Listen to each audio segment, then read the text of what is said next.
We began our show tonight looking at what can only be described as crisis at the top across several important executive departments, including the FDA chief resigning, warning about danger. And I showed you how that matters in terms of all of your real life existence, the safety of your food or prescription pills.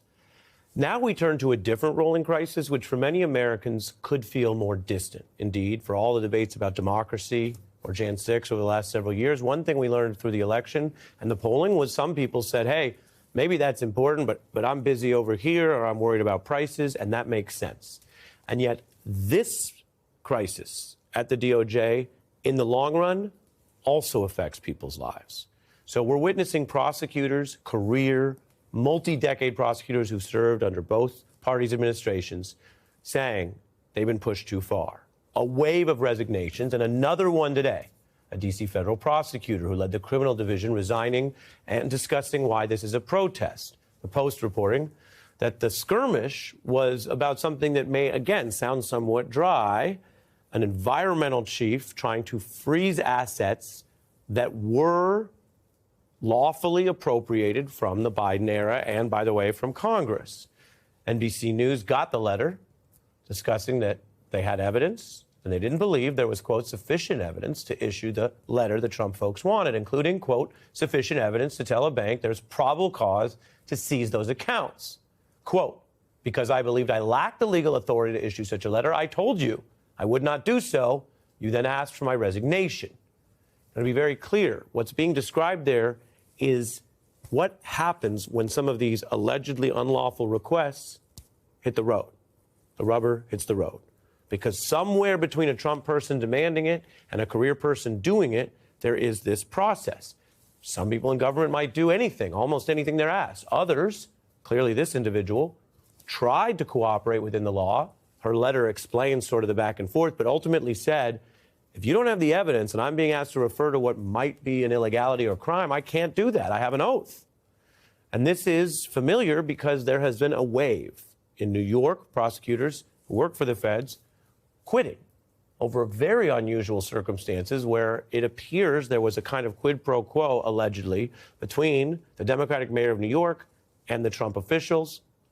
Adams, that mayor now, has to appear tomorrow in court over what appears to be the result of all of this bargaining, which is that they're going to dismiss his trials if he helps the Trump administration on immigration. And then Donald Trump, of course, wants some of this in the press, wants people to be kind of, well, surrendering. And so there's a kind of a messaging to this. Now, he didn't necessarily want all those people to resign. He didn't want it to be called out that this is controversial, even among, say, Republican veterans and DOJ.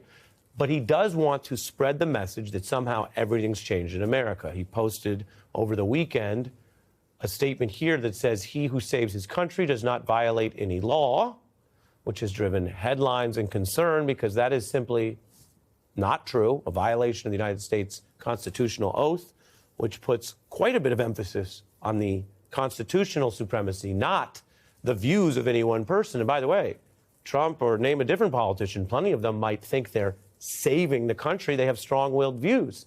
That's precisely why we have checks on that, where the courts say to Harry Truman, who happened to be a Democrat, even if you think you're doing the right thing, you can't just seize all the steel mills in the country. And the president holds meetings, we should note, in an Oval Office where we've spot shadowed, of course, you can see the meeting, that's everyone talking, but we've spot shadowed propaganda there about his own past conviction. That's the framed photo. Here's the close-up. It's his mugshot, as it ran in the New York Post, framed in gilded gold, like so many other artifacts in the White House, as if it's a positive. Everyone knows it's a negative. The mugshot was when he was legally presumed innocent. He ultimately was convicted in that very case, and he's hanging it like it's some kind of positive. That attitude and propaganda, combined with the statement I mentioned that whatever the president does to save the country cannot break the law, eerily echoes a discredited, widely mocked statement by ex-President Nixon. So what, in a sense, you're saying is that there are certain situations where the president can decide that it's in the best interest of the nation or something and do something illegal? Well, when the president does it, that means that it is not illegal. False. And that was a ex-president speaking who'd been driven out of office for exactly that kind of incriminating attitude, which was why it was a big deal then. And for years after, it's kind of taught as a worst-case example of the thinking that got him into so much trouble. The question today is whether we are at Nixonian levels or worse. We are joined by Brendan Ballo, former federal prosecutor who dealt with the Jan 6 cases, also resigned in opposition to those blanket pardons, and wrote about it in the New York Times.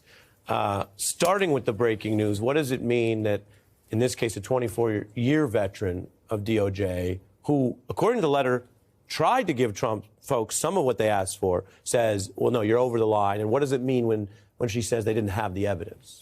Well, it means that if somebody is that experienced at the Department of Justice and the U.S. Attorney's Office and was trying to comply with the political appointee's direction, that there really wasn't anything there.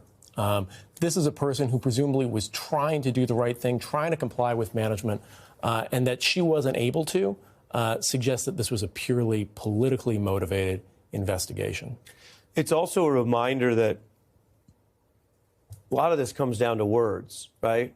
The role you had, the role others have had in those offices, if the words mean something, then the system can protect people's rights. If they don't, if you have a system where people just say, oh, what do we have to say? Evidence, probable cause, is that? Wait, just say it. And then lie about it, essentially. We're talking about potentially prosecutorial misconduct.